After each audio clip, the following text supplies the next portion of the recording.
Hey, pussy, are you still there? I'm back. Who the fuck is that guy? Break out the red panties. We're rich, baby.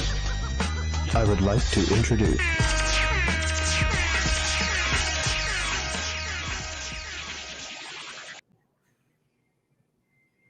Welcome to the MMA for Money Show, episode 78. In this show, we will be reviewing UFC Vegas 19 Blades vs. Lewis this last Saturday and previewing UFC Vegas 20 Rosenstruck vs. Gane. More heavyweights. Now, I want to quick throw anyone in the chat who's hopping in right now, hopping in early. Let's just throw in there where you guys are all watching from. We're curious how far reaching we are at this point. I want to see where everyone's from, so put that away in the chat. We would love to see it. I am Bob Voss, your favorite garbage man at MMA State of Mind, here with Real Mike Kobaver at Don't Cope Just When. These are all Twitter handles, if you please, and Mike Gilman at Mikey Gills. That is Gills with a Z. You can also follow the show at MMA for Money Show. Again, that is all on Twitter. Real Mike, how are you doing tonight? I'm doing wonderful, man. Stoked to be here to talk about some more UFC this weekend and be here with my two amigos. Hey, there's someone in the ether that's an amigo. We could put that in there. It's the soft, silent, but powerful amigo. Mikey Gills, what about you? How's life? How are you surviving? I am hurting right now. I'm not going to lie to anybody watching the show. I have been on basically a 4-day bender on a ski trip. I'm going to be mixing my beer with Gatorade tonight. That's how I'm feeling, but let's get through this. We're going to power on. Yeah, we're going to power on. Well, so far we have people hopping in from Douglas, from Rolla, and from Kansas City. How are you all people doing? By all means, throw on. And as you come in, let us know where you are watching from. The MMA for Money show is here live on Haps if you're watching on Haps.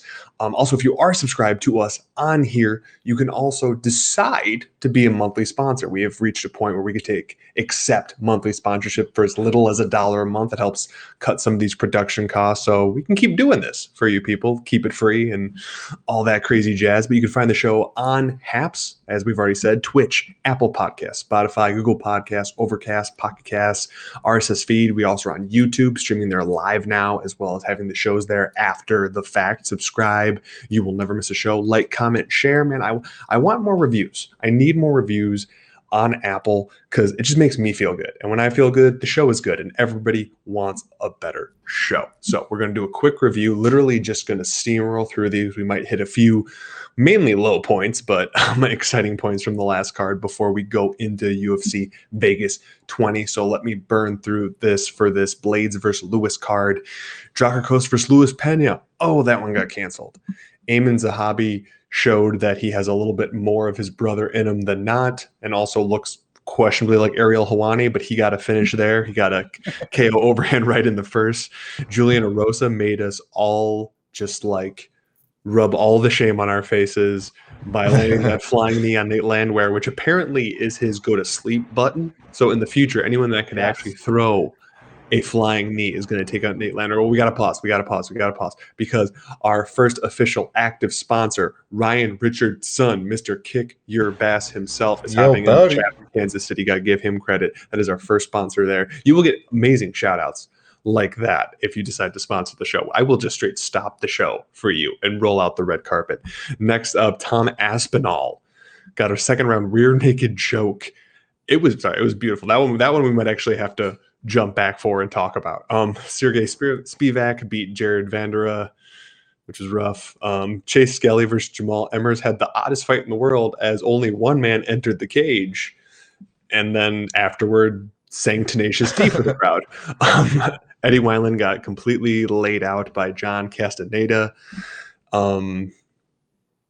O'Neal got the ground and pound win over Shayna Dobson. We could skip past that one. Jared Gordon beat Danny Chavez, which I'm a little upset about, mainly because earlier in the week I had thoughts about going with Gordon, but hey, I decided to go bigger and it failed. Alves versus Zapanini, or the Sabbath Martini, as I like to call him, got canceled. Phil Hawes got a majority decision over Nazarene Imavov that I don't agree with. Glad we didn't end up betting Imavov there. We would have got screwed.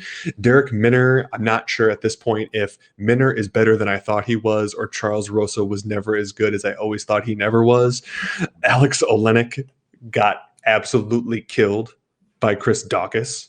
Which is, I mean, that's just going to happen. We're learning that. Dawkins. He's going to be our dude. That's my boy. That's my boy, Blue. Yana Kunitskaya beat Caitlin Vera by a decision, I guess. I don't know. I honestly wasn't paying too much close attention to this one, so some say it's a robbery, but I mean, I don't know. She kind of has the Thiago Santos bump, if you know what I'm saying, and she gets the decision. Curtis Blades got utterly uppercutted into oblivion into a fight that he was clearly coasting in because he doesn't know how to mesh his wrestling with his striking as good as we all wish he would. And Derek Lewis cost me money again.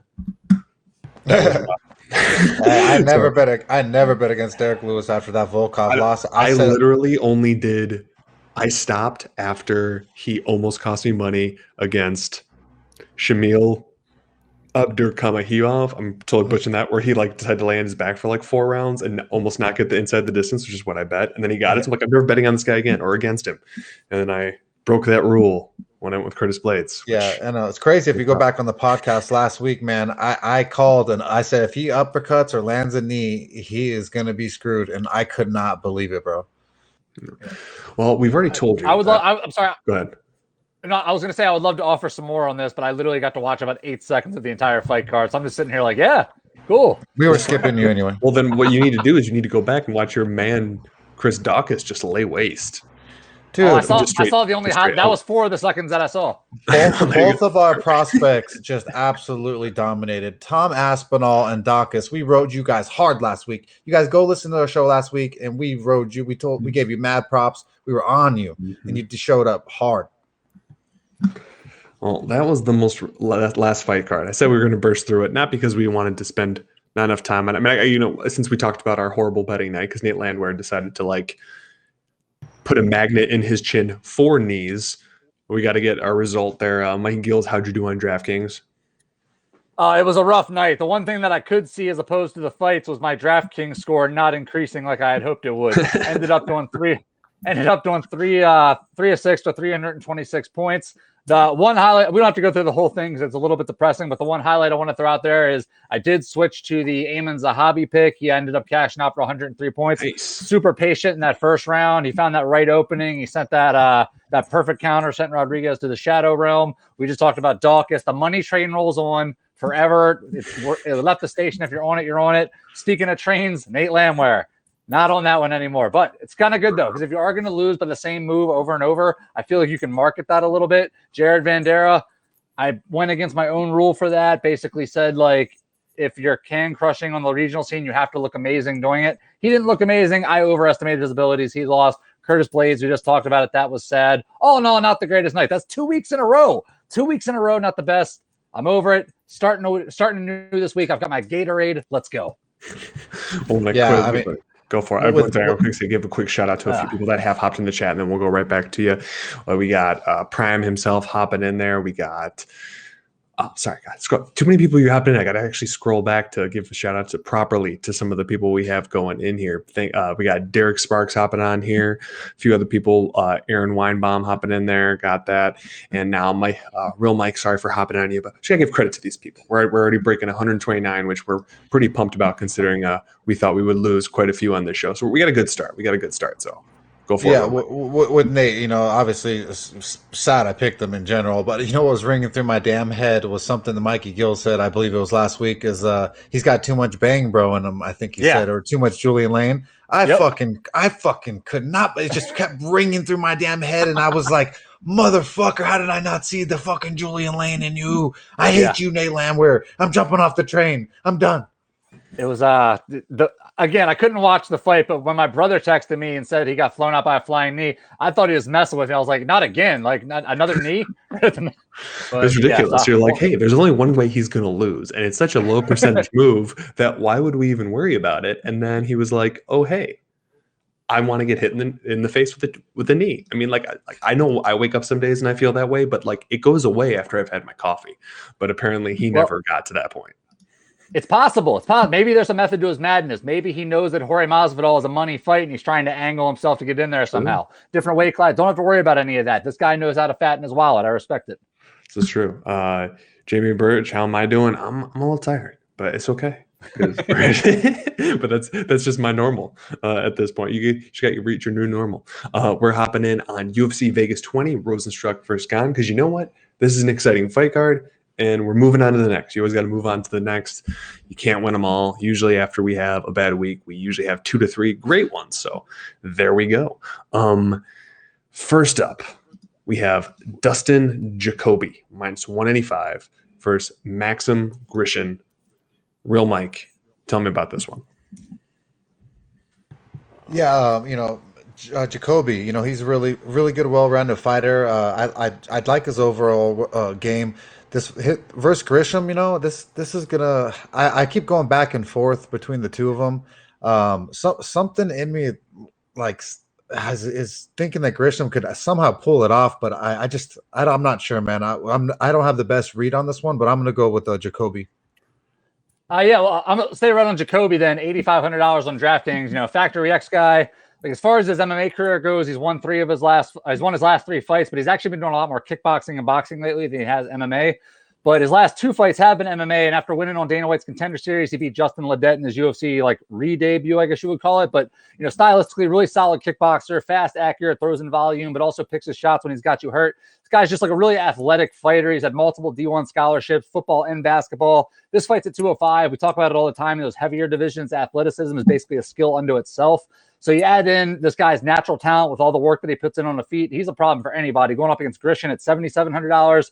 He's 36 years old, not the fastest guy in the world, but pretty technical, can throw everything on the feet, good on the ground. But one thing I do like that Grishin does that I think will work in favor in this fight is that he's really good at taking advantage of over-aggressive opponents. He's really good at grabbing guys and working them from the clinch. And I think that's probably going to be a big part of his game coming into this fight against Jacoby, who's just the kind that's going to try to hunt you down. They're in that smaller cage. I think they're going to be in there in each other's faces all night. So my pick for this has to be Jacoby for DraftKings. He's a finisher, and I think he's got the tools to put away anyone on the feet. So pretty solid recommendation here. Grishin, though, smaller cage.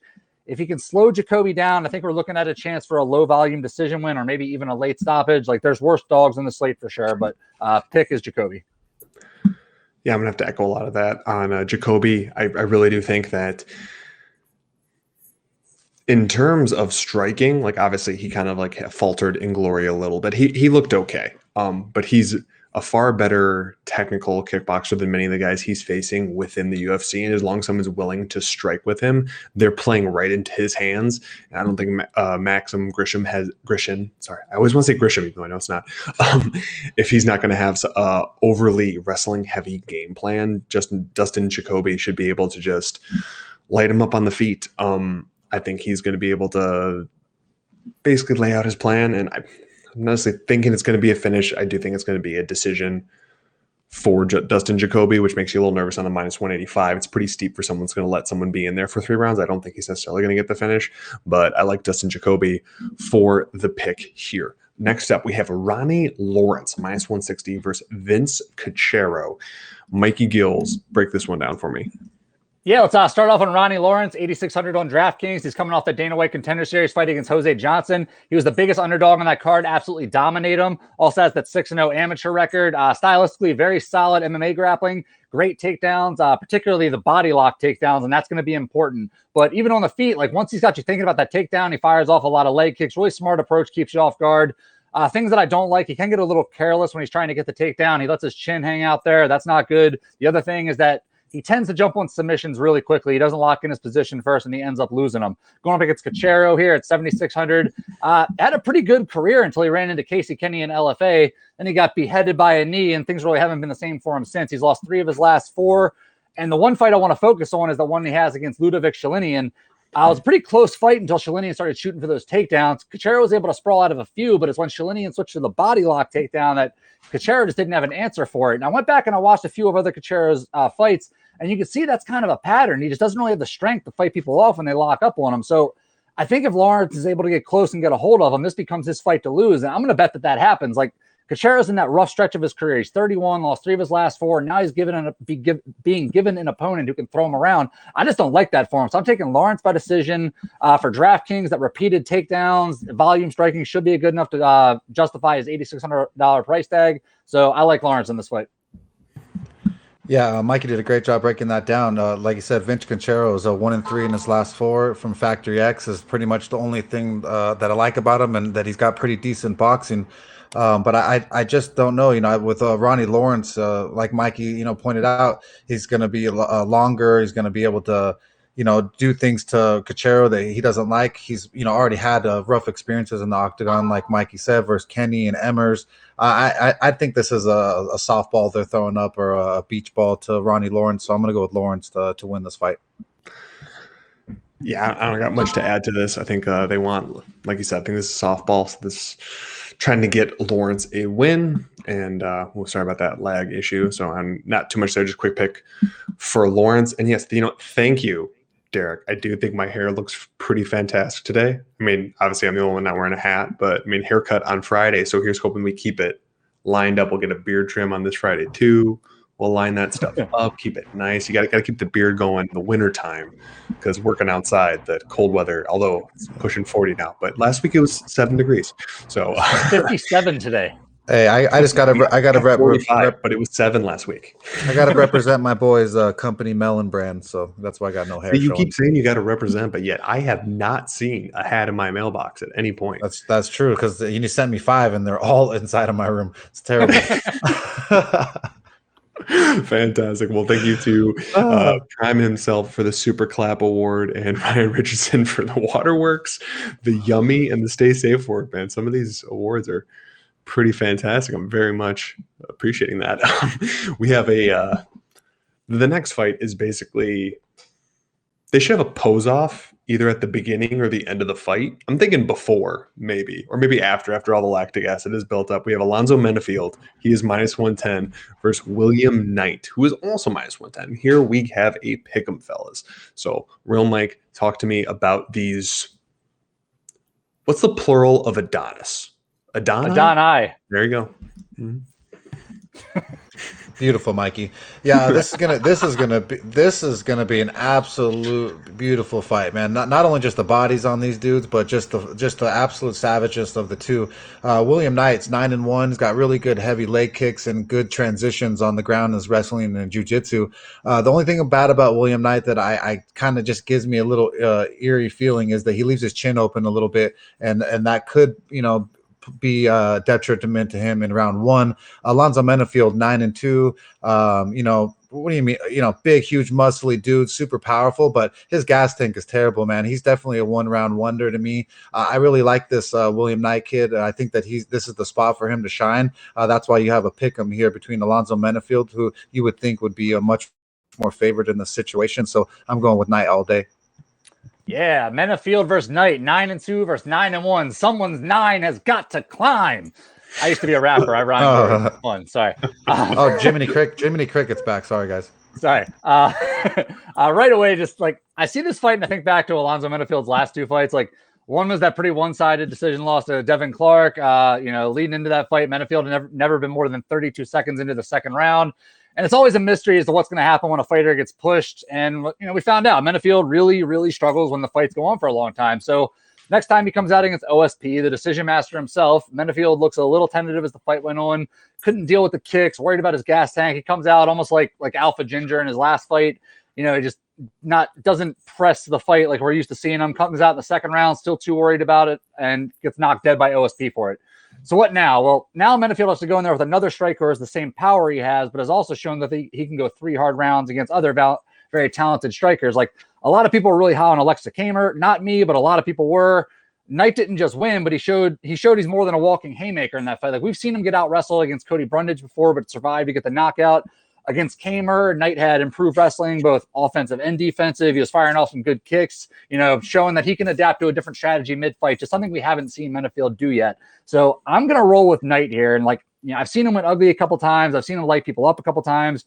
He's got huge hands, better gas tank, seems to fight a little smarter. And you always want someone at the turn. And I think for $8,200, he's just a really solid mid-range play. So William Knight for me. And as far as Menafield goes, though, he is a knockout guy at 8,000. You could do worse for underdogs.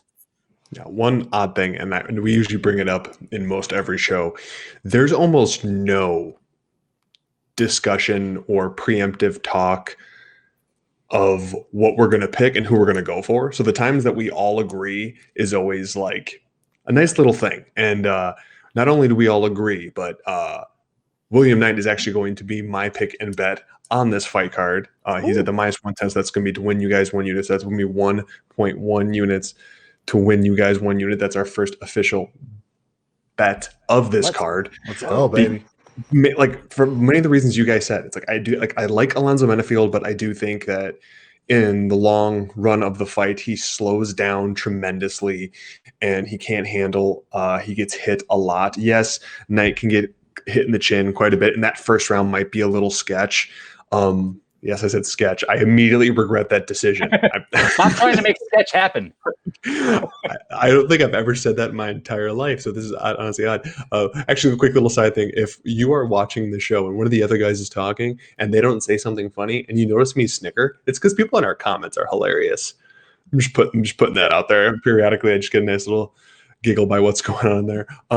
But yeah, really big on William Knight here. He has, in my opinion, faced and beat the better competition. I do think he has a better gas tank, and he has a more varied striking game. And honestly, he's just a terrified human being, and there's some extra points to that. And as I said before, maybe either before or after, they could have a pose off for like a little extra bonus money, like maybe performance of the night, like the legit performance of the night, like just flexing the appropriate positions.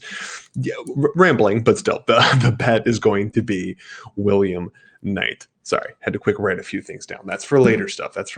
You'll all get there at some point. And obviously those little highlight videos we had of those two guys is pretty insane. So we're going to take that fight, which is like, man, that's a good fight. So we're going to talk about the next fight, which is, that next fight. And that's Alexis Davis is plus 170 versus Sabino Mazo minus 200. Of course I get it, right? Yeah, I know, but no. Yeah, I think coming to me on this one, I think. Yeah, they're going the other way. Sweet. For those of you not watching the video, you're missing amazing hand comedy. This is called hand comedy. Mike Gills talked to me about Alexis Davis versus Sabina Mazo. Yeah, Alexis Davis, 7,300 on DraftKings. Mazo going off for 8,900. Right away, the pick for this fight is Mazo, however you want to pronounce it. Young, talented, good striking, good volume. Basically, they're setting her up against Alexis Davis. Like, no disrespect to Davis, but she's 36 years old. Style's boring. She hasn't won a fight since 2017, and this just feels like the UFC is making this fight for a reason. Mazo has won 3 straight. Davis has lost 3 straight. UFC, I see what you're doing. The only question I have here is her DraftKings price worth it? $8,900 for a girl who just doesn't finish enough people. It's kind of a tough ask, but her volume's good. She's cracked 100 points in 2 of her last 3. I think she's a safe pick. I'm definitely going to be playing her, but I don't know if I can recommend her for the optimal lineup just based on other fighters around her price, but I guarantee you I will be playing a lot of her on this weekend. Mazo, 8,900. Let's go. Yeah, I mean, this is my absolute favorite type of MMA, is the upper echelon, women's MMA. This just really gets me out of bed. I don't know, what do you say? Alexis Davis should have retired a long time ago. What does she look like? That dude on Silence of the Lambs, Buffalo Bill, with the little dog, the poodle. What was the the dude that's trying to puts the lotion on the skin? Well, you said Buffalo Bill. That Buffalo was his Bill, name. yeah. Okay, yeah, perfect. So yeah, Buffalo Bill. Yeah, Alexis Davis and Buffalo Bill, they look like they could be family members. Either way, she's terrible, man. I would never ever bet her in my life. Mazo's gonna whoop her ass. This is a big softball, volleyball, whatever you want to call it, thrown up so that Mazo could absolutely just beat up Alexis Davis. Alexis Davis is slow. She's flat-footed. I mean, dude, go back and watch videos of her. And when she's eating punches, she leaves her chin out there and she's just wobbling forward like a zombie, kind of like Ben Rothwell walked forward eating punches from JDS and the like. She's just terrible, man. Is Mazo worth it? Probably not. But is she going to win? Definitely gonna. But gross, bro. Gross MMA. I'm sorry you guys got to see this.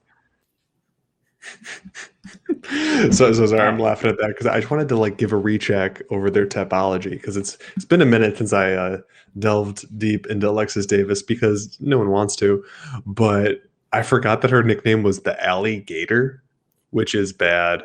At least Mazo has Colombian Queen. I'm like, I'll give you that, and it's actually on a winning streak, which is something that Alexis Davis hasn't had in quite a few years. Last time she had back-to-back wins was in 2017, and it was against the likes of Cindy Danois, which that's just another level up into itself right there.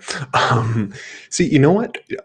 Ryan, Mr. Kick Your Bass, you don't have to be giving us all of these awards anymore, man. You're an official sponsor. You're at this next tier of like this next tier where like you're too good for it. I'm thinking that was for my Silence of the Lambs Buffalo Bill thing, but thanks. The creative genius one was. I'm gonna go. The stay safe ones, I think that just has to do with like. I know. I was just joking. I feel like you need to wash more. I think that's the way he's trying to get at. He knows, dude. It's terrible, man. I need to get in the shower. So sorry. The hard part is this. Oh, we got Lynn hopping in from Calgary. How are you doing? You just quick to hop in. Thank you to the 588 people we have hopping in here already at almost the halfway point of the show. Vince Guzman's in here. Man. Sorry, we got all of our old standard people are starting to hop in here, which every time Vince hops on, it says like hello from Alhambra. Like I used to live in Philly where the ECW arena was the new Alhambra. I see that and I just automatically get amped up. I just see like the Sandman drinking a beer. Sorry, I'm focused right now. I'm ready to go. It's all good. Although I asked him last time, and apparently that's in California. I was like, I'm bad at my California geography. You guys got too many cities. I just stick with the Illinois where we have like the one major one and then like 2 or 3 that are in like the couple 100,000 range, and then everything else is small town. Right. Makes sense, yeah. But more of a Peoria man myself, but that's fine. I got nothing against Peoria. I know plenty of people that went to school there, so it's not that far. It's like 45 minutes to an hour from me, but all good. The next fight was going to be awesome. It was going to be truly awesome. I was going to have a bet on it. It was going to be great, but Randy Brown fell out of the fight.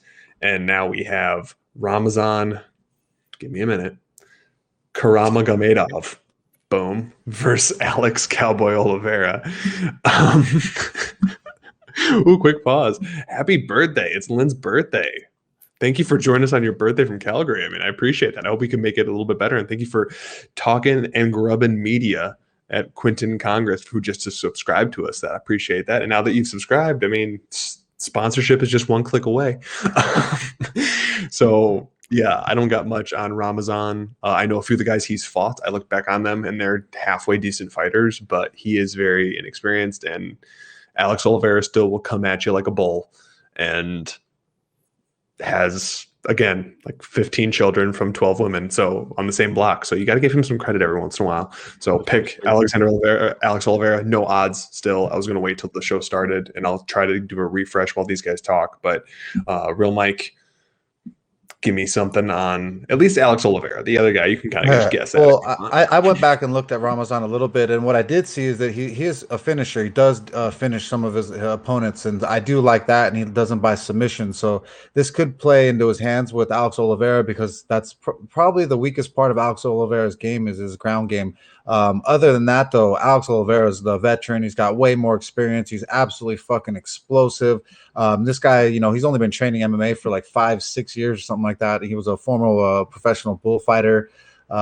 He's amazing athletic wise, but he doesn't make the smartest decisions sometimes. So it'd be hairy for me to bet him or to put him in my DraftKings lineup, because I just don't know what you're always going to get. And if this guy Ramazan has a really good ground game and is more experienced than Oliveira on the ground, it could give him fits, and because that's his Achilles heel, in my opinion. So on this fight specifically, I don't have a lot of, like I said, on Ramazan other than that, but this just seems weird, man. But so I'm going to go with Oliveira for the OG, but if Ramazan gets him on the ground and gets his back, I could see a submission coming.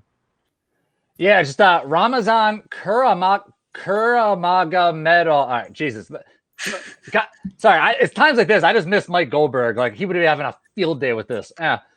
I'll be honest. I had a very busy weekend. I was out on a ski trip. I got home just in time to go to work, really hungover. Probably shouldn't have said that in public, but whatever, it's fine. I didn't have a chance to look into this fight at all, is what I'm trying to get at. Obviously, Cowboy, been watching that guy fight for years. Have no idea about Kuramagomedov. I didn't watch his Contender Series fight or anything. So I don't want to mislead you guys. I don't know. I don't want to give you guys any bad info. That's fair. I don't know much about the other guy. I've been waiting on odds here just to see. Obviously, I think Alex Oliveira will likely be the favorite. If you see plus money next to his name in this fight, play him. He is a finisher. He's a bully. He will come forward. Obviously, he doesn't like to get it back at him, but don't got much on this one, honestly. So just because I don't know much about Ramazan and I have 0 odds to work with. Next up, we have Alexander Hernandez, the man who talked too much smack. Sorry, I just like to re-remember when he fought Cerrone, but that's all good. He's minus 200 versus Thiago Moises, who's plus 170. Mikey Gills. Oh shit. All good. I could tell you were busy. It's all good. But sorry, trying to do something. I'll go if you want to. Sorry, I was a little distracted. We're on Hernandez Moises, I believe, correct? Yeah. All right, then. Let's start off with Thiago Moises here, going off at 7,500 on DraftKings. Alexander Hernandez, 8,700. Moises, just to put a bow on it, like, I'm not sure that I'm ready to get off of my I don't believe in Thiago Moises wagon just yet. Like, I don't think his fighting against Bobby Green was the robbery that some people do. I think Moises' hands look better. I think he fought smart and landed some good shots. Bobby Green didn't show up, but Moises did, if that makes sense in the way I just framed it. But like, I can't just erase my long history of not believing in Moises. I've been doubting this guy since he fought Rob Watley back in LFA. He's certainly better than the ground than he is on the feet. He doesn't deal with pressure very well, which is one thing that Bobby Green let him off the hook for. Alexander Hernandez is not going to have that kind of problem. He's going to bring it. He's an aggressive striker. He can throw from all angles, and Moises is just going to have a hell of a time trying to deal with it. So, like, Moises, in my opinion, is for this fight, he better bring his wrestling shoes if he wants to win, because if this stays on the feet, I think it's just going to look like the first round of the Michael Johnson fight. Just Alexander Hernandez is going to be the faster guy. He's going to hit harder, have a much bigger arsenal. So the pick for me is Hernandez. I think this is a great fight just to get some more distance between him and those knockout losses that he's had. I think he stops Moises or just beats the hell out of him regardless. $8,700. I think he's well worth the price tag for mid-range play. So I'll take him. Moises, though, just his submission ability, always dangerous. So if you're looking for a dog, 7,500, you could do a little bit worse. Yeah, this is going to be a good fight. I have Anthony Hernandez in this one. I think that his striking and pressure is going to absolutely make Moises fold. Moises has nothing to give him forward to even make him feel threatened, and that's going to be a problem. And then his wrestling really isn't even that good. So he's then just going to be a jiu-jitsu practitioner off his back. Not that you can't sub someone off your back, but it seems to be a lot harder within the upper echelon of the UFC. Alexander Hernandez now been in there with some really good fighters, man, and been molded under some pressure. I really think that Alexander Hernandez is going to win this fight. He's going to be able to put Moises back up against the cage and just absolutely throw hands at his face, at his body, and make him fold against the ground until the refs TKO KO. I'd like to bet it at -140, but at -200, I don't like it at all. So I'm going to go with Alexander Hernandez by TKO KO. Jason Torriello, our man, MMAforMoney himself, throwing down the $5 a month monthly subscription. Thank you, sir. We are just racking that money. That's fantastic. Loving it. Thank you so much, sir. Awesome. Okay. So going back to this fight breakdown, I apologize. I zigged when I should have zagged. I'm zagging back. I 100% with Mike Gills and the fact that it's going to look a lot like the Michael Johnson fight, except Alexander Hernandez doesn't do what Michael Johnson does, where he completely falls apart in that minute between the first and second round, where he forgets that he's substantially better than the other guy in almost every single aspect. Hernandez has the gas to keep it going. He has the gas to possibly get a finish, really pour it on. And even if he doesn't, he has the ability to clearly win a decision. I mean, unless he literally just goes, hey, Thiago Moises, I have this really weak left ankle. Would you like to tweak it? He should win. It's just that simple. And now it's up to -200, which is rough. He was -185 earlier, which was a little bit better of a parlay piece. Still wouldn't want to play it straight, but I selfishly, I'm with Real Mike. I wanted it to be lower, because if it was lower, I'd be like, oh man, I should pick this guy straight. But -200 is a little bit steep for me, although they're finally getting to like where he truly should be. But if you see him dip anywhere sub like -170, 165, anything under that, I would by all means play this straight, and we could all win money together. Next up, we have two fighters, one of which has been perpetually frustrating and has stolen characters from like one of my favorite movies of all time, Alex Caceres. He's -210 versus Mikey Gill's favorite fighter, Kevin let's Kroom. go. +175. I think he needs the mic first.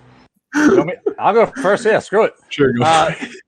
Yeah, Alex Caceres, 8,800. Kevin Kroom, 7,400. Somebody's 12 has got to go. I forgot to say their line. That actually made no sense because I forgot to say their records. They both have 12 losses. That's what I was getting at. Kevin Kroom, you absolute son of a bitch.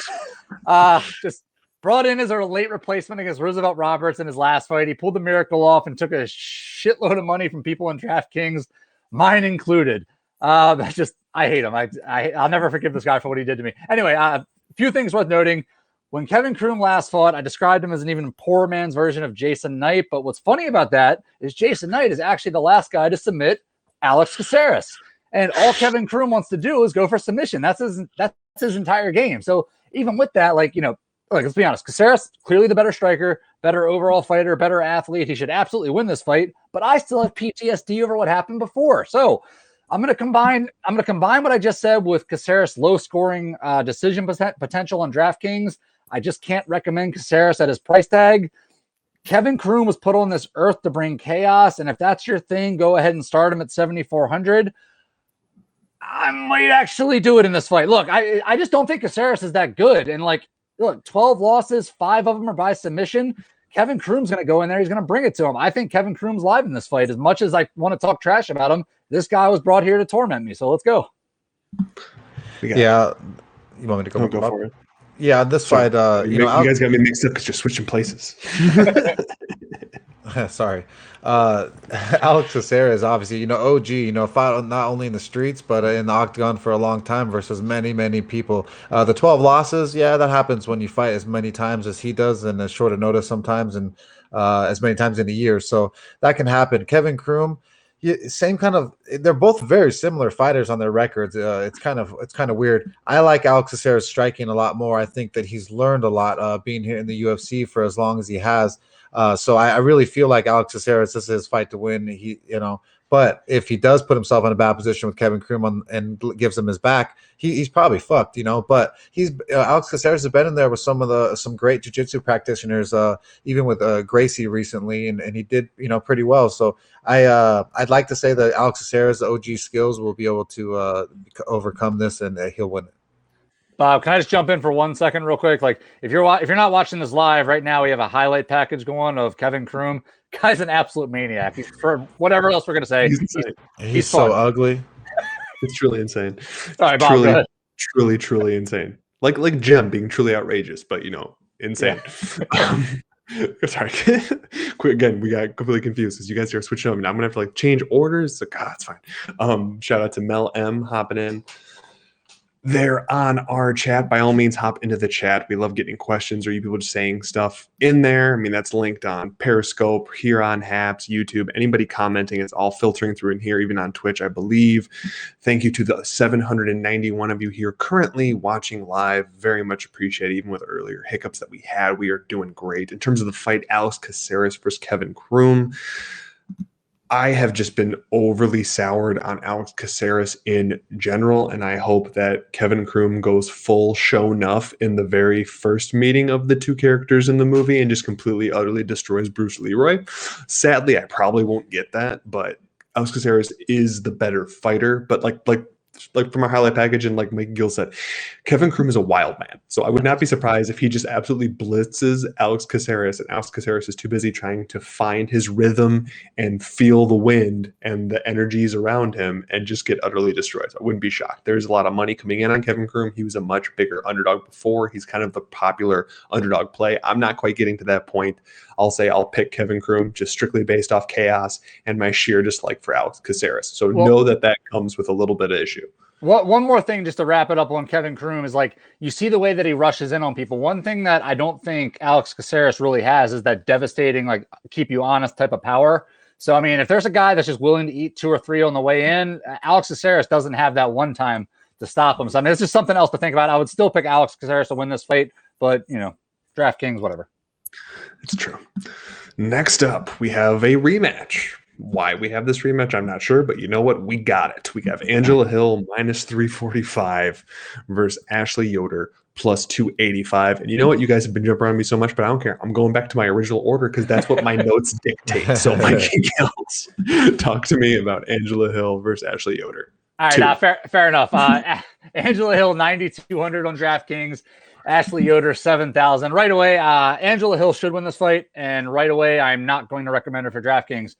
if she was 8,800, I'd say lock it in for mid-range play and don't worry about it. But at 9,200, I just can't see Hill being worth it. She's only crossed 100 points once in her entire UFC run, and it was against Hannah Cyphers, who is terrible.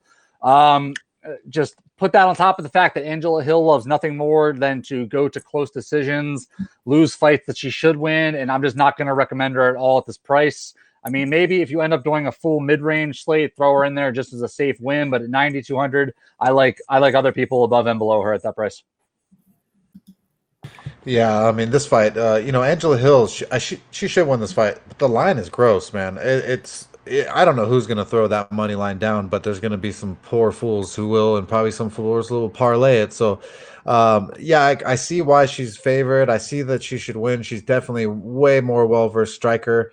She has a way better coach from Eric Del Fiero over at Alliance MMA, training with Dominic Cruz and all the boys down there.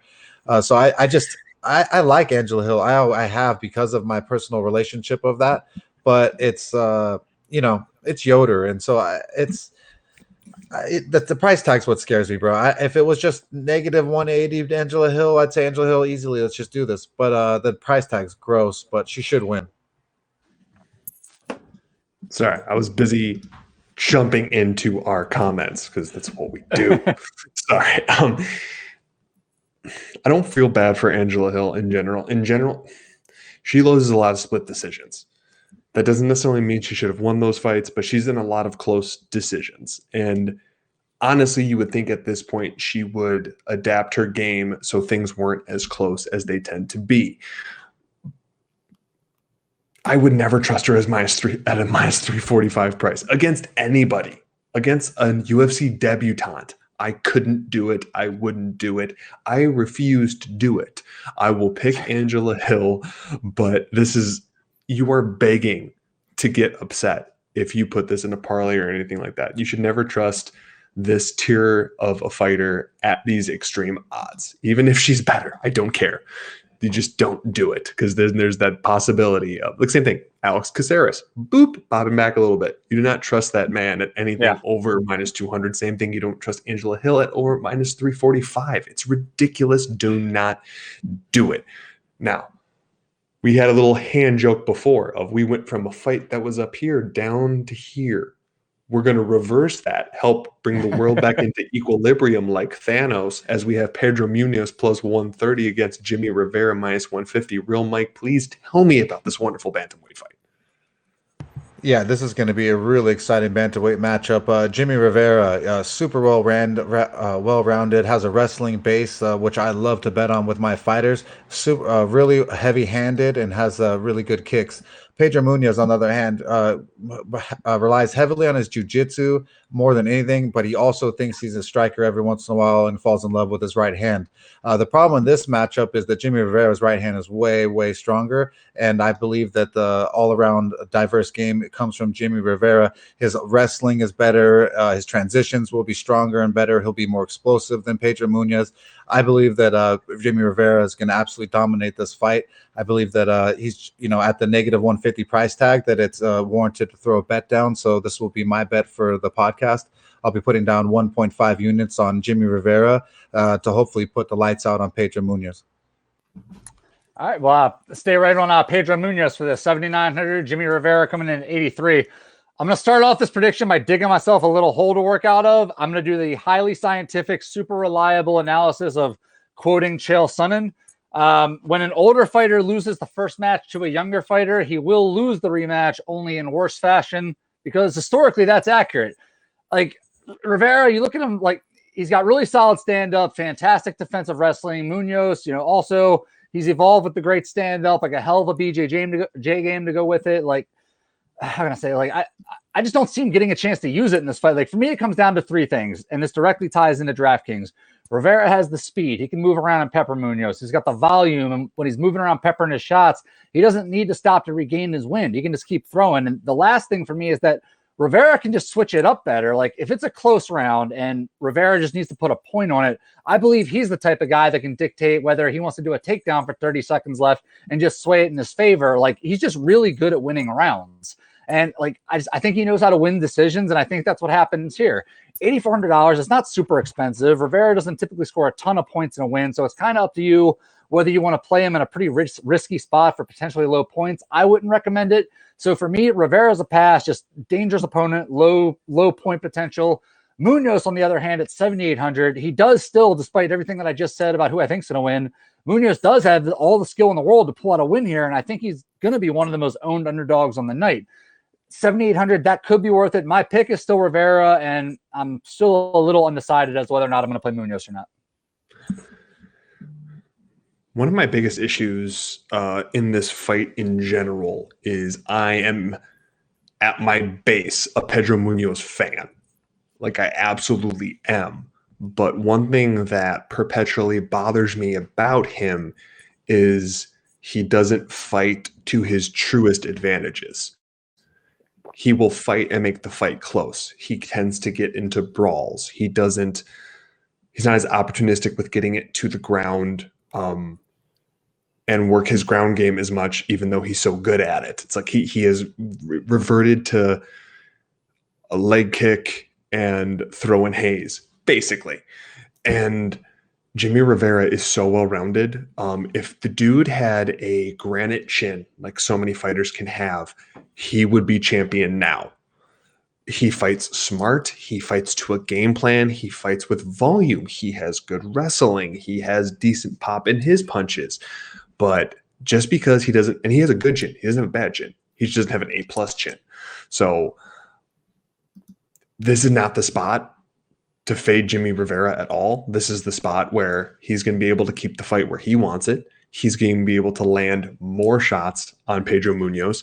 And at absolute worst, I'm talking about absolute worst, he has a clear 30-27 decision for him at the end of the night. Yeah, especially a 3-round fight. I'd be more nervous if this was a 5-round fight, maybe. But 3 rounds, he can go full bore, full steam for 15 minutes, and Pedro Munoz will not be able to keep up. I think Pedro Munoz could possibly gas, and then Jimmy Rivera can pour it on even more later, and even possibly get it finished in the latter rounds. So I'm echoing most of the sentiments here, going with Jimmy Rivera in this fight at the -150. As Real Mike said, that's another bet on this one. So that's 1.5 units to win you guys 1 unit. Writing things down. Sorry, I'd rather say that than have that dead air. Not a fan of the dead air. As you can tell by me randomly spouting gibberish every once in a while. And yes, I'm happy to see that Vince Guzman, Vince, aka Beans, is on there agreeing with us here for Rivera. That's awesome.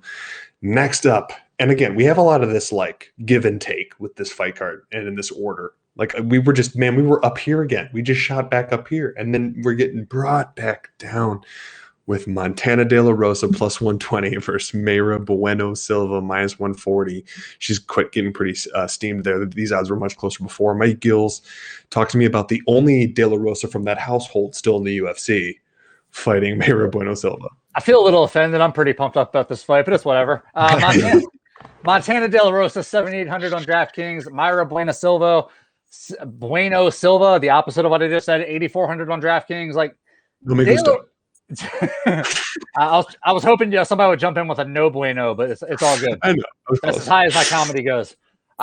Starting off, like, De La Rosa is interesting. Like, every fight, she's getting a little better. Like, even in her losses, you can see that she's evolving past being that grappling only, take down or bust type of fighter. Like, I brought this up before her last fight, and even though she ended up dropping the decision to Araujo, I still believe it. Like, I think COVID has put her in a better position than most fighters, but like specifically female fighters, because she lives and trains with her husband.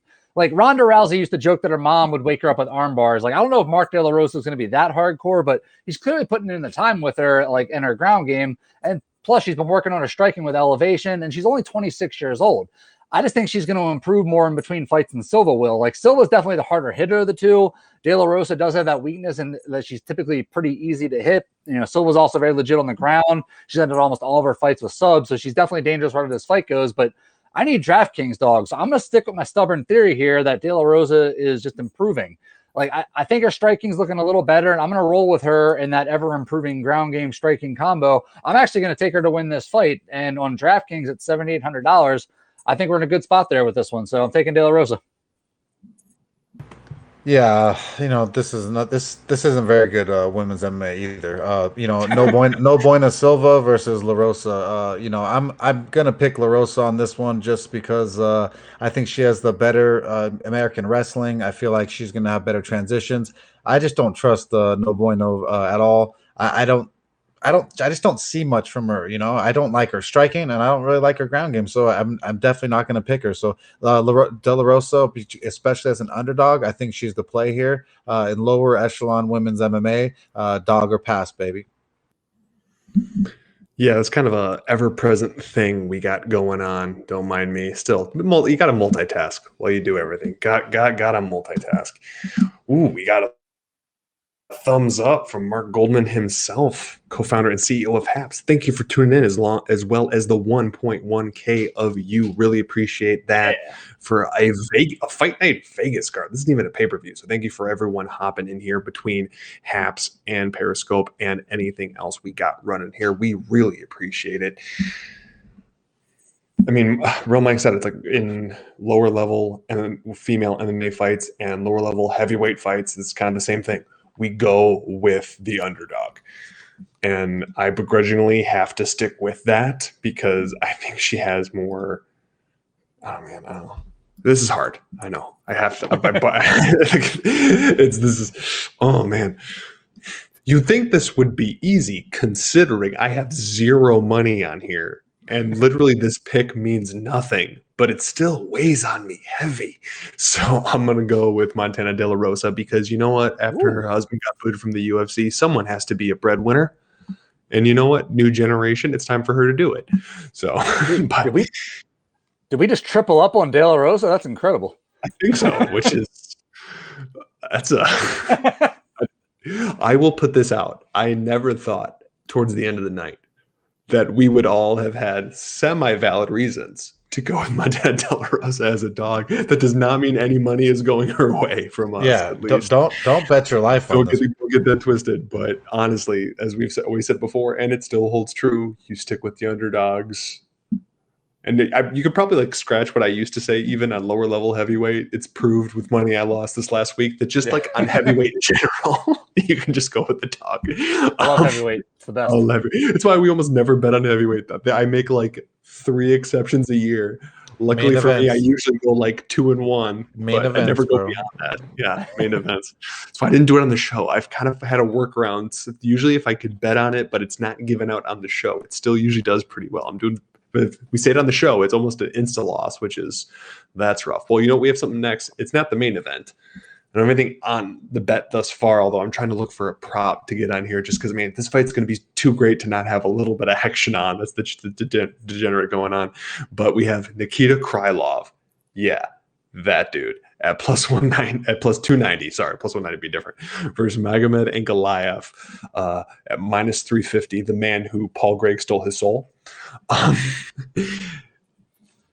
man, I realized I didn't do that later with these notes. Sorry, I apologize. Brain fart. Real Mike. Nikita Krylov. Talk to me about that crazy, crazy man, Al Capone himself, versus Magomed Ankalaev, the true blue light heavyweight prospect.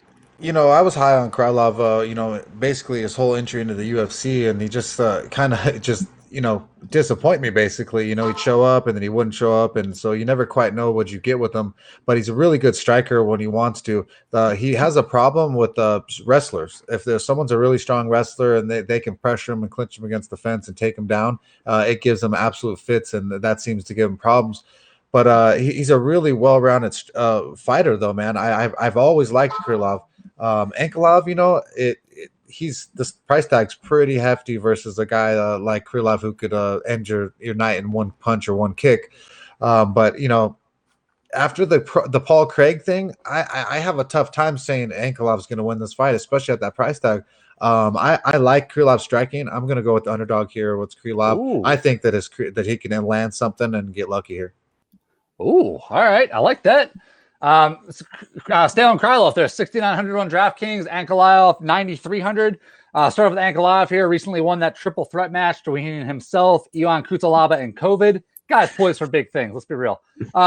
Huge favorite fight coming into this card. I think it's justified. Ankalaev, great striker, particularly his counter striking. Great timing, big power, killer instinct. 7 of his last 8 wins have been finishes. Like, this is the type of guy you want in your DraftKings lineup. But it's not like I'm totally disregarding Krylov. Really good fighter, solid striking, good submission grappling, all around very good. True finisher. 26 of his 27 wins have been finishes. Like, it's kind of like a fat guy. There's just a lot to love there, So, like, we've talked about Ankalaev a lot on the show, mostly because he's had the same fight scheduled and canceled about half a dozen times. But regardless, we've talked about him on the show. My thoughts haven't changed. I think he's a special talent, sort of like Chris Dawkins. You just don't want to bet against the train when it's at full speed. So for $9,300, you have to expect big returns. And I think Ankalaev is good for him. Like, since joining the UFC, he scored 97 or more points in 4 of his last 5 wins, particularly during his last 2 fights, scored 118 points each. Kevin Costner said it best in Bull Durham: do not fuck with a winning streak. So I'm all in on Ankalaev here. Let's go. I mean, it all depends if you're breathing through your right or left eyelid when you're about to throw, and which way the garter tugs. You just need to know how hard and how fast you can throw it. That's deep cut Bull Durham. It doesn't matter. Ankalaev can get us a rain out. It's all good. It's true. It's perfect. I was super high on Nikita Krylov right before he left the UFC, when he was outside the UFC, and then when he first got back into the UFC, and until he was humbled, just straight humbled by the legendary Polish power. Sorry, I almost giggle every time I say that, especially because he got subbed there. Regardless, Nikita Krylov is a 100% offense fighter, which is awesome. It's super exciting. I love to see it. His transitions are all offense. His strikes are all offense. And part of that is dude doesn't do defense. Like, he doesn't. So it means amazing finishes and amazing defeats. Magomed Ankalaev, if he absolutely has to, will keep a consistent game plan for the entire fight.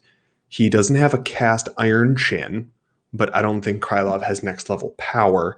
And Krylov, although he can hit odd submissions, it's always in like an extreme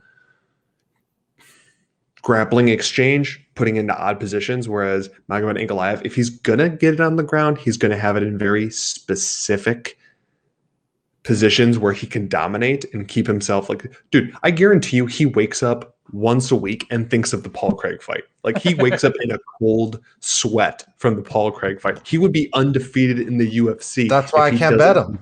So I'm not betting him. Because that happened, though, he switched from all out, I am going to destroy everybody, to I'm going to try to destroy you for a short while. If it doesn't happen, I am going to fight exceedingly safe. So I keep winning. So I got to back a guy who will do anything to win. I mean, don't get me wrong, Nikita Krylov, if he beats him, it's going to be sensational. It's going to look phenomenal. I'm all for it. Pick is Magomed Ankalaev. I have 0 money on this fight. So if Nikita Krylov does it, I'm all good. Nikita Krylov wins, awesome. Magomed Ankalaev wins, keeps that train going, all for it. This is just a high-action, amazing co-main event that I frankly can't wait to watch. So we are going to move on to the main event, another heavyweight fight. I'm so excited for this one, baby. Gigantic human beings. One more attractive than the other. We don't need to get into that. All that matters is the attractive one. You almost always got to go with the attractive one. I feel like that is also a betting angle we could be looking at, the more attractive guy. I'm going to play that full bore in another week or so when, I mean, the man Drew Dober is fighting, but we don't need to get there yet. But in the main event, we have Jairzinho Rozenstruik. He is plus 225 versus Cyril Gane, minus 265. Mikey Gills, talk to me about this fight. All right, Rozenstruik, 7,200 on DraftKings, Gane 9,100. I talk a lot about the heavyweight division because it's always been my favorite division. Even when it sucked, it's always been my favorite. I grew up on Mike Tyson. I came into MMA when Japanese MMA was hitting heavyweight at its peak, and like just watching big dudes who hit like trucks, there's just nothing better. So enter Cyril Gane. This guy, he may be leading the pack of all these new great heavyweights that we're seeing. He's super aggressive, technical, hits hard as hell, hits you with everything, switches stances, power from both sides. And if that's not enough, guy can throw you to the ground and beat you up until you quit, or he can pull a sub on you. Like, this guy's a legit talented heavyweight. And right now, along with Tom Aspinall or like a Francis Ngannou, this is a guy I can see holding the belt in the future. Like, I'm really excited for this. Like, don't get me wrong. I'm not discounting Rozenstruik. This guy is legit as hell. hands for days, can go 5 hard rounds. He has power in his hands, and this is heavyweight. He's part of that group of new heavyweights. I just don't see him leading the charge like I do with Gane. And the thing I do like for Rozenstruik in this fight is that he has deceptive speed. He throws with those lead left hooks, and he seems to catch people by surprise. Like, I've seen Gane take some shots before, like, that he shouldn't take, like maybe in like the Bozer fight we're talking about. And like, if he plays that game with Rozenstruik, he might be in trouble. Like, my pick for this fight, it's Gane, but at the top of the slate for DraftKings, I'm way more comfortable taking Ankalaev at a higher price. I think Mazo might be a little safer just based on her opponent. Like, I can see this getting away from Gane and Rozenstruik having some kind of success here. Like, in a 5-round fight, Rozenstruik, it's only 7,200 on DraftKings. I can see a situation where, like, this just becomes an even striking battle. And in that scenario, I just think Rozenstruik, he has a real shot. So I don't hate that pick for DraftKings as a dog, but the pick for the overall fight is Gane. And again, super excited for this. Yeah, well, I'm a big fan of Gane. I think he's an absolute specimen, man. He switches stances, just absolute power in both hands. His wrestling and transition ability. He scrambles very, very well for a big heavyweight. At Rozenstruik, I mean, I still think he's thinking about the knockout loss to Big Ngannou because he seriously got sent to hell from those punches. And I think he's still having nightmares and shivers and shiver me timbers over that shit. The fact that he even lived after that is surprising. The CTE and trauma that he absorbed, he's going to get some more this weekend because Gane is going to absolutely devastate him. Once you get these two guys up in the ring next to each other and you're going to see the size disadvantage similar to Ngannou versus Surreal. It's just going to be just flashbacks for Surreal as Gagne or for Rozenstruik as he approaches Gane, and he's just going to have just deer in headlights moment. He's going to get hit with big hands, and Gane's going to put his ass down. I really wanted to bet this fight. We don't bet main events, and we don't bet heavyweights, so it's the reason why I didn't. But if you are a fan of Gane, inside the distance is probably worth money. It's probably like -180 or something stupid, but it's still I believe it's going to cash, man. 5 rounds for a main event. Gane has more gas tank, is better diverse striker and a fighter. Gane's the win. This fight is difficult to break down, mainly because this is not quite to the extreme lengths that last week was, but in my breakdown of this fight, you have one fighter that has the higher ceiling, one fighter that's somewhat more well-rounded, who is the better fighter. And I would say that's Ciryl Gane. Absolutely. I think he has a higher ceiling. I like how he mixes up his game, and I think he's just better. Rozenstruik is I'm going to say Derek Lewis light.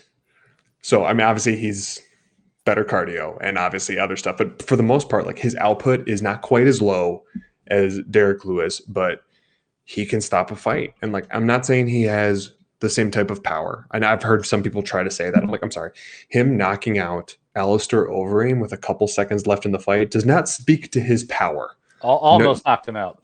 Yeah. But yeah, no offense to Alistair Overeem. Love Alistair Overeem. Absolutely do. But like, we've not been talking about Alistair Overeem having overly strong chin for the last decade or so. So better fighter Ciryl Gane should win Ciryl Gane. But after just getting some humble pie brutally shoved in and around my face the last fight card, I'm going to go ahead and stay away from most heavyweight fights. My pick would be Gane. I'm going to pick Gane, but I would not be overly surprised if Rozenstruik pulls this off. So we are going to give a breakdown of our bets. We are going to let Mikey Gills do his DraftKings lineup after that fact. And then we're going to give you guys a little bit of a special thing that we don't normally do, given the fact that one of the most famous people in the sport of boxing is fighting this next weekend. So we'll put a little bit of info out there before we bid adieu to you people and say thank you so much. But quick, before we even get to that point, I wanted to say hello and thank you for hopping in from Fort Myers Beach, Vanita Breland. We got some people that have not been in our chat before. Very much appreciate that, as well as Ryan Richardson giving us even another award. You, sir, are on fire. You're sponsoring the show. You're giving awards. Just, I'm tickled pink over here. So quickly, the brief review. Yes, I actually said tickled pink. I have a daughter. It's okay. We have 2 bets for this fight card thus far, and then, well, only 2 bets on this fight card. We have the to win 1 unit at -110 on white. A knight? Sorry. Mix that up. That would have been bad. Either way. Well, white knight. You were thinking about a white knight. It's all good. I know, it's like I mean, I had a flashback. I don't know who else did. Sorry, I'm recollecting myself. I'm here. Then we have Rivera at the -150. That's also to win you guys 1 unit. Mikey Gills, if you please, would you give us your DraftKings breakdown? All right, well, we're going to start off with the devil in the flesh himself, Kevin Kroom at $7,400. Like, look, it's our lowest price dog of the card, so hear me out. Like, Kevin Kroom, he's not a walk in the park. Like, I know we've had some fun with him on the show before, but at the end of the day, he's a scrappy dude with a legit submission arsenal. Like, he's an all-or-nothing grappler, and I have to respect that going against a guy like Bruce Leroy. You know, he's been submitted 5 times in his career. It's like Real Mike says, like, once a tapper, always a tapper. And I can see a Hail Mary sub at some point. It's worth $7,400 to find out. Next up, Montana De La Rosa, $7,800. De La Rosa, she's only 26 years old. Her record doesn't really explain how good she is or how good she's getting. She had a lot of those early losses. I think this weekend it could be something like a coming out party for her. Like, she's getting better every time out. She's going to be the faster girl in the cage. She's good enough everywhere to stay out of trouble. Worst case scenario, I see with her volume, she's a high floor loss, but I like her for the win. Next up, William White Knight, $8,200. Like, this is like a spy versus spy in terms of power, but Knight's just shown to be more in terms of like, he's shown me more in terms of ability. And like, I've seen him fight out of bad spots. I've seen him rally against guys who have a clear advantage in grappling. I've seen him fight hard for all 3 rounds in decisions. I just think he's the more creative fighter of the two. And if that isn't enough, I really like his post-fight backflip thing that he does. It's cool. But next up, Ronnie Lawrence, $8,600. Like, simply put, I watched several of these guys fight and saw the same thing over and over again. I think if Ronnie Lawrence can get close on Cachero, he's going to ragdoll this guy. And Ronnie's style of grappling is built for scoring points.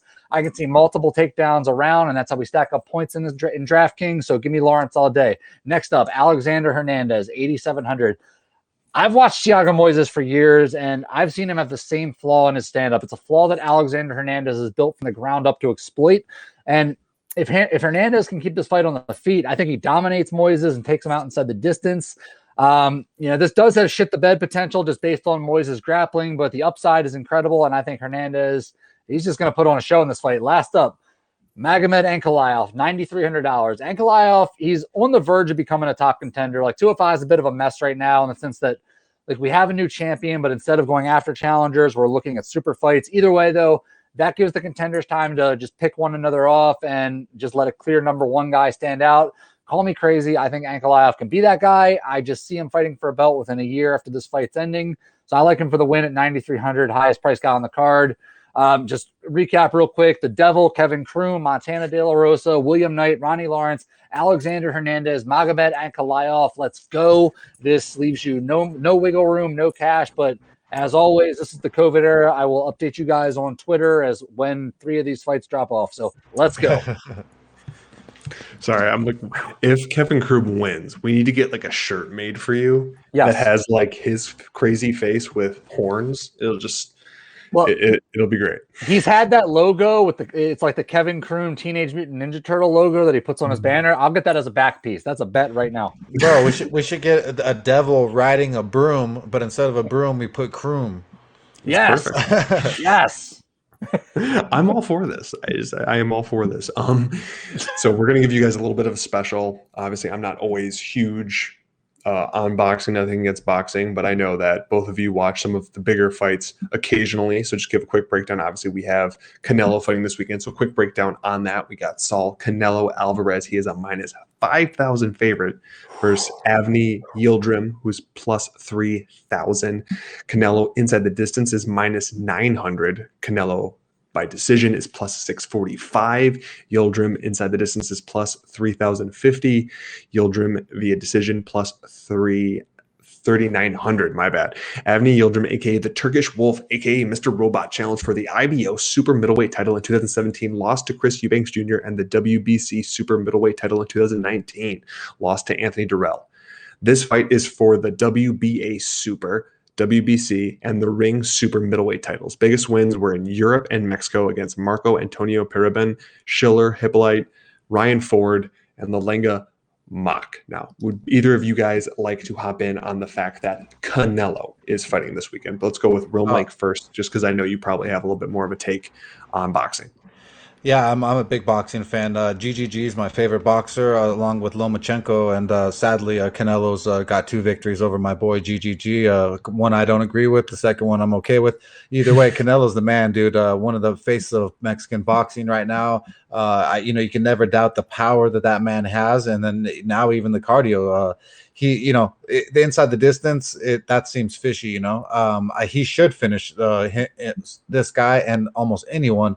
But whenever the numbers get that fishy, I would take the decision prop for Canelo to win this fight. I think Canelo is obviously going to dominate this fight, but I think when the lines get that fishy, there gets some say in there for something to go longer than it should. And so the decision by Canelo should get this done. Avni, he's been knocked out before, by Chris Eubank Jr., and I think that Canelo could do that easily himself. But like I said, the odds are so terrible. It's like, oh, really? Canelo's going to win, Mike? You're a genius, So it is what it is. I've got really nothing to add to this except for that I saw someone on Twitter describe his opponent as like a comparable Tai Tuivasa, which I thought was pretty funny. Well, that doesn't sound good at their weight class. Yeah, no, I have no idea. I really haven't looked into that fight even a little bit. So, yeah, let's go. Well, there you go. We are going to collectively say, with the utmost confidence, Canelo via decision at plus 645. So just take that to the bank. Do it. Don't put too much money on it, though. Obviously, this is the MMA for money show, not the boxing for money show. Although we might branch, we'll find out, and we could also have a pro wrestling for money show. Yes, because I know they have odds for those, and then that's when Mikey Gills will be the host, and I'll be comic relief. I'm actually taking auditions for side, people for other co-hosts. Not that you guys don't watch wrestling. It's just, No, I don't. Like I said, my only pro wrestling knowledge is from the movie Ready to Rumble. I'll build the props, bro. Yeah, there we go. That works.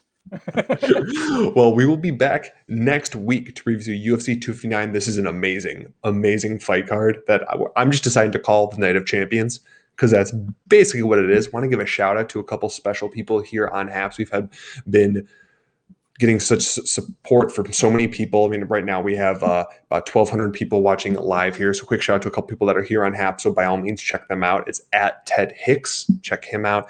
At Namin. He hops in the comments periodically, and check him out on Haps. And Vanita Breland. Sorry, I butchered that. It's VANITA BRELAND. She just hopped in the chat. We were talking to her for a little bit there. Thank you, Lynn, for throwing that stay safe word to polish it off. I really appreciate that. Again, phrasing, I'm going to erase that in post. It's okay. So before we bid full-fledged adieu until we see you guys next week for this amazing pay-per-view card, Real Mike, you got anything to say to the people before we go adios?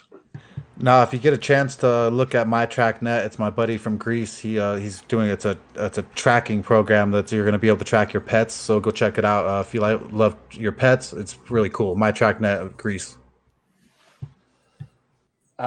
If you stay up until 4 a.m. drinking, don't get up at 7:30 to hit the mountain before everybody else does.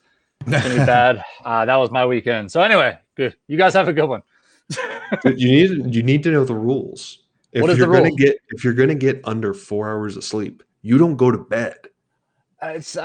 Yeah, I guess. I don't know. I made a lot of bad decisions this weekend. That was just one of them. So no, I'm just speaking from personal experience. If you're gonna get less than 4 hours of sleep, once you get into that 3 o'clock hour, just stay up. You'll be better for that first half of the day. I tried, man. And then take a nap later. I was drunk watching Dunkirk. I just got through that. I was like, it was bad. Anyway, have a good one.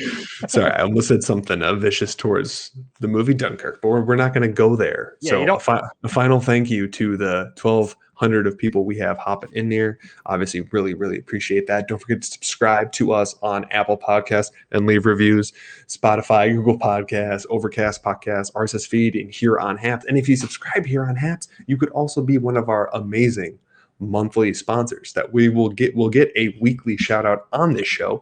And who knows, maybe we'll make the other two guys do some weird stuff on video for them. I haven't decided, but that's when you get to the upper tiers of monthly donations. We'll figure it out. Remember to subscribe to us on YouTube as well for both the full-length shows that is streaming live now and will be there after the fact for you guys to watch, as well as tidbits broken down of bets or DraftKings or anything along those lines. Like, comment, and share. Please spread the word. We want to keep growing to talk to even more people. And with that, let's roll.